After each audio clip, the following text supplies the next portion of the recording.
Y'all, I just learned how to put down my wig perfectly yesterday, so I'm just going to tell y'all. First, you need to go ahead and cut off your lace. Don't use a straight line because you're going to look a fool. Just make sure it's jagged. It makes it look really, really natural. So cut it all the way across the forehead, and then we're going to take some Got to Be Glued spray, spray it into a coloring bowl, and brush it onto the hairline. That's a little trick that I've learned, and it is so perfect. Take a tiny little comb and press the lace right into the forehead so it melts down without pressing hair or anything else into it.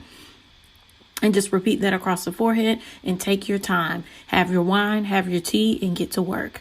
Now we're just going to cut off some of these excess baby hairs. If they're really, really long, just cut them short and then brush them down. For me, a little bit goes a long way, but a lot of girls like a lot of baby hairs. I'm not judging. Do what you do.